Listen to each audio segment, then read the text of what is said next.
Guys எங்க வேலைக்கு வந்துடும் பார்த்தா எங்கேயுமே இல்லை, நம்ம வீட்டாண்டே தான்.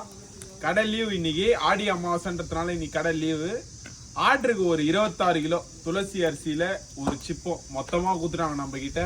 சாக்கோ டிலீட் மண்டபம் செய்யாறு பெட்ரோல் பங்க் இதில் பைபாஸ்ல போகுது. ஒரு 26 கிலோ பிரியாணி, அதுக்கப்புறம் பார்த்தீங்கன்னா முத்தஞ்சல் ஸ்வீட்டு, கத்திரிக்காய், வாட்டர் பாட்டில், வாழை எல்லாமே செட்டாக போகுது. வாப்பா வெங்காயம் காட்டுப்பா. ரோல் சைடு இது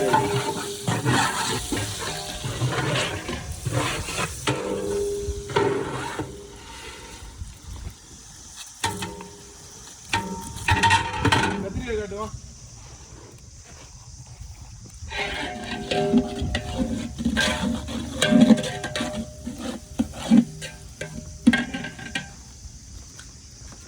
ஸ்வீட் வந்து பாத்தீங்கன்னா முத்தஞ்சன் ஸ்வீட், அது ஸ்பெஷல். அதை காட்டு பாப்பா. பெங்களூர் மிட்டா, இதுக்கு வந்து பாத்தீங்கன்னா 2-3 பேர் இருக்குது. பெங்களூர் மிட்டா, முத்தஞ்சன் ஸ்வீட்டு. அப்படி ஜூம்ல காமி, பால் கோவாலாம் வந்து